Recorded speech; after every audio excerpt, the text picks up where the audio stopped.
চাঁদ রাতের প্রস্তুতি করতে করতে আমরা আজকে পাকা আমগুলো নষ্ট হয়ে যাবে, কারণ যেহেতু ঈদের সিজন অনেকগুলো আম ডয়ারে ছিল, তো ভাবলাম যে কি দিয়ে মজা করে খাওয়া যায় একটু ভিন্ন রকমভাবে। তো তার আগে প্রস্তুতি করার আগে কিন্তু আমার চাচাতো বোনটা এসে আইসক্রিম দিয়েছিল। এই আইস ললিগুলো এত ভালো লাগে, তো আমরা দুজনে মানে দুজনের দিকেই একটু দিয়েছিলাম যে কে কোনটা খাবে। আমি তো অরেঞ্জটা অনেক পছন্দ করি, কিন্তু ও আমাকে এটা ধরিয়ে দিল। তারপরে এই গরমে কিন্তু খেতে ভালোই লাগছিল, কিন্তু তার আগে দেখেন বৃষ্টি এসেছিল, আর এই বৃষ্টি আসলে একটু সমস্যা হয়ে যায়। তো আমি কিন্তু চাঁদ রাতের প্রস্তুতি হিসেবে সব কিছু এখানে শুরু করে দিয়েছি, আর পাকা আম খাবো খুব মজা করে শেষে, কারণ এই গরমের মধ্যে কিন্তু ওইগুলো খেতে ভালোই লাগে। ছোটো চুলাটা ফার্স্টেই আমি একটু লেপে দিচ্ছি, আর চুলা লেপালেপির কাজ আমি একটু লেট করেই করি, মানে অনেক দিন পরই করি, কারণ এই চুলাগুলো আসলে এত লেপা লাগে না মাটির চুলার মতো। আর এই তো এটা এখন ওইটা শেষ করে আবার এটা ধরেছি, তিনোটাই মানে একটু মোটামুটি করে সুন্দরভাবে আমি লেপে দেবো ইচ্ছা আছে। তো তার আগে ভয় পাচ্ছিলাম কখন আবার রোদ চলে যায়, কখন বৃষ্টি শুরু হয়ে যায়, তাহলে তো আরেক অবস্থা খারাপ হয়ে যাবে।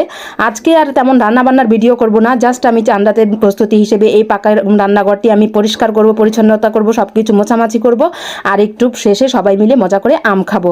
আর আমগুলো কিন্তু একটু ভিন্ন রকমভাবে খেয়েছি। তার আগে আপনাদেরকে অনুরোধ, আমার ভিডিওগুলো পুরোপুরি দেখার আগে অবশ্যই সবাই আমার চ্যানেলটি একটি সাবস্ক্রাইব করে আসবেন, আমার পেজটি একটি ফলো দিয়ে আসবেন, অবশ্যই লাইক দিয়ে কমেন্ট করবেন কেমন হয়েছে। তো যাই হোক, এইদিকে এই চুলাটাও লেপে দিচ্ছি। এই চুলাটা একটু বৃষ্টির পানিতে মাটিগুলো ফুলে ফুলে গিয়েছিল, আর যেহেতু অনেক একটানা মানে বৃষ্টি হচ্ছিল এতদিন, সবাই তো জানেন যে একটানা বৃষ্টি হচ্ছে। তো এই তো রোদ আসে, এই তো এই দেখেন রোদটা কিন্তু এখন আবার চলে গিয়েছে। মানে কি বলবো, একটু আতঙ্কেই থাকি যে কখন আবার বৃষ্টি নেমে যায়, আবার রোদ উঠে যায়, আবার রোদ উঠেছে। মানে এই ভিডিও করতে করতে যে কত কিছু দেখলাম, মানে কি বলবো আর। তো আমার চাচাতো বোনটা এসে এখানে আমার এই যে ছোটো ছোটো টপগুলো, এগুলো আবার মুছে দিচ্ছে। সবগুলোই তো ময়লা হয়, যেহেতু আমি মাটির চুলাতে রান্না করি। অনেকে জিজ্ঞাসা করে এগুলো কি ময়লা হয় না, অনেকের মনে একটা প্রশ্ন জাগে। এগুলো তো ময়লা হবেই, রান্না করলে তো অবশ্যই ময়লা হবে, আর আমারও পরিষ্কার করতে হয়। আমি কিন্তু কয়েকদিন পরই পরিষ্কার করি, তারপরে ময়লা হয়ে যায়। আর রান্নাঘর এখানে পরিষ্কার করতেই হবে। তো এইদিকে এই তো এই পিঠাগুলো এত ভালো লাগে, এই পিঠাগুলো আমার কাছে অনেক পছন্দ। আর এগুলো কি পিঠা নামে চিনেন অনেকে, আমি জানি না, আমার কাছে অনেক ভালো লাগে। ডিজাইনটা আমি সঠিক করতে পারি না, তাই বানাই না কখনো। তো এই তো আমগুলো কেটে নিয়ে এসেছি, যেহেতু ঈদের সিজন আমগুলো নষ্ট হয়ে যাবে। আর আমগুলো খাওয়ার জন্য আমি আচারের সাথে লবণ, চিনি, এখানে একটু শুকনা মরিচের গুঁড়া মেখে ভালো করে একটা মানে সসের মতো বানিয়ে, চাটনির মতো বানিয়ে, তারপর আমি আমগুলোতে দিয়ে দিয়েছি। তারপর খুব মজা করে আমরা ভাই বোন মিলে খাচ্ছিলাম।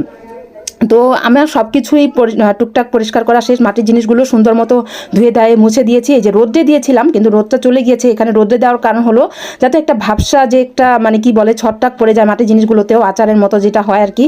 যাই হোক, এগুলোর জন্য সব কিছু রোদে দিয়েছি, আর কাজ কাম মোটামুটি শেষ। তারপর আবার এগুলো গুছাবো, কারণ একটু সবাই ঈদের আগে আমরা চেষ্টা করি সব কিছু গুছানোর। তো সবাই ভালো থাকবেন, সুস্থ থাকবেন, স্বপ্নের পথে পাশে থাকবেন, আর সবাই আমার জন্য দোয়া করবেন আমি যাতে অনেক দূর পর্যন্ত এগিয়ে যেতে পারি, এবং সবার জন্য দোয়া রইল সবাই যাতে দূর পর্যন্ত এগিয়ে যেতে পারি।